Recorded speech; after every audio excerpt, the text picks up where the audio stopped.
আচ্ছা, আপনারা হয়তো কম বেশি সবাই জানেন যে আমাদের এবারের যারা তরুণ জনপ্রতিনিধি হওয়ার আকাঙ্ক্ষা নিয়ে ইনসাফের একটা বাংলাদেশ গড়ার জন্য যারা মানুষের দোরগোড়ায় গেছেন, মানুষের জন্য কাজ করতে চাচ্ছেন, যারা ঘোষণা করেছেন যে বলেছেন যে দলমত নির্বিশেষে আমরা প্রত্যেকটা মানুষের জন্য কাজ করতে চাই, আমরা সংসদে যাওয়ার জন্য প্রস্তুতি নিচ্ছি মানুষের হয়ে, মানুষের পক্ষে। তো তারা জুড়ে দিয়েছে নির্বাচন কমিশন, সেটা হচ্ছে 1% সমর্থন লিস্ট জমা দিতে হবে। তো এই যে নিয়মটা, এই নিয়মটা কিন্তু শেখ হাসিনার আমলের নিয়ম।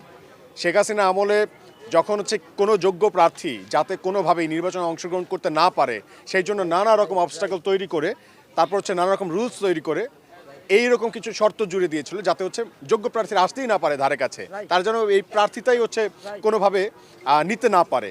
তো সেইটা এখনও বহাল রেখেছে এই ইন্টারিম গভর্নমেন্টের। এবার যারা নির্বাচন যেই টোটাল পরিচালনা যারা করছেন, যারা প্ল্যানিংটা করেছেন, তারাও এখন পর্যন্ত দেখছি শেখ হাসিনার সেই নিয়মটাকে আঁকড়ে ধরে বেঁচে আছে। তাদের শেখ হাসিনার সেই টোটাল সিস্টেমটাকে এখন দেখলাম যে তারা আঁকড়ে ধরে আছে। এবং সেই সমর্থক যে লিস্টের নামে আপনারা একটা জিনিস চিন্তা করেন যে আমাদের উপরে চাপিয়ে দেওয়া হইলো।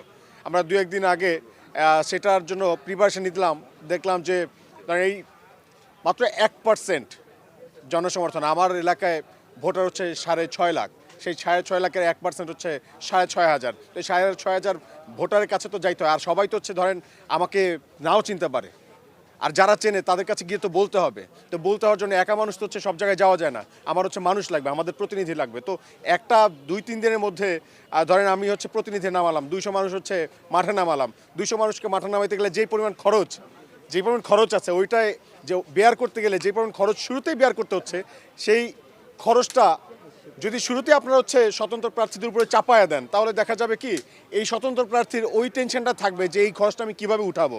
তখন সে যদি কখনো ক্ষমতায়ও যায়, সে কি মানুষের মাথা বিক্রি করবে না? এই প্রশ্নটা তো আমাদের জন্য তৈরি হয়ে যায়। তো এটা হচ্ছে মানুষের জন্য সহজ করা হবে। জনপ্রতিনিধি কে বা কারা হতে পারে, ওই এলাকার মানুষের মাঝে কি হচ্ছে নির্বাচন কমিশনের লোক যায় না? এই ইন্টারিম গভর্নমেন্টকে এনে বসানো হয়েছে মানুষের সমস্যাগুলো সমাধান করার জন্য, মানুষের অধিকার নিশ্চিত করার জন্য। তো আমরা নির্বাচন কমিশনকে বলবো যে আপনারা এই ব্যাপারটা পারলে শিথিল করেন। মানুষের জন্য যারা কথা বলতে চায় তাদেরকে হচ্ছে মানুষের কাছে যেতে দেন, মানুষের জন্য লড়তে দেন, এই সুযোগটা করে দেন। আপনারা শেখ হাসিনার মতো বাউন্ডারি তৈরি করে দিয়েন না, এটা আমাদের যা প্রত্যাশার জায়গা। এক্স্যাক্টলি, আমরা চাই লেভেল প্লেইং ফিল্ড, আপনি যেটা বললেন। হ্যাঁ, সো আমরা আসলে এটা দেখতে পাচ্ছি না বলেই তো এই এত অভিযোগ, আজকে আপিল করতে আসতে হইলো।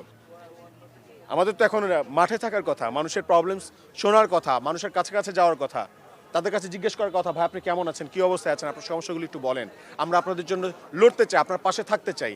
কিন্তু ধরেন এখন সেটাও সুযোগটা কোথায়? আজকে আমার এখানে মানে আগারগো এসে আপনাদের সামনে দাঁড়িয়ে থাকতে হইতেছে, আমার আপিল করার জন্য হচ্ছে দৌড়ঝাঁপ করা লাগতেছে, বারবার অ্যাডভোকেটের চেম্বারে যেতে হইতেছে, বারবার মানে আগারগো আসতে হইতেছে। এই আমাদের হচ্ছে রাস্তা, আমাদের বাউন্ডারি তৈরি করে দিচ্ছে, আমাদের কোনোভাবে তো আমাদেরকে তো ভোটারের কাছেই যেতে দিচ্ছে না, এটা একটা হচ্ছে লিমিটেশন তৈরি করে দিচ্ছে। সো আমরা চাই যে শেখ হাসিনার সিস্টেমকে আপনারা আগলে ধরে বেঁচে থাকেন না। এই জন্য আপনাদেরকে কিন্তু শহীদের রক্তের উপর দিয়ে ইন্টারিম গভর্নমেন্টকে এই বাংলাদেশের মানুষ এখানে নিয়ে আসে নাই। সো শেখ হাসিনার যে সিস্টেম, যে জুলুমের সিস্টেম, এটাকে ভেঙে দিয়ে তারপর সবার জন্য ইনসাফ প্রতিষ্ঠা করার জন্য কিন্তু মানুষ আপনাদেরকে এখানে নিয়ে আসছিল। সো আপনারা এটা ভুলে যান না, আপনাদের প্রত্যেকের কাছে আমাদের এইটুকু প্রত্যাশা রইল।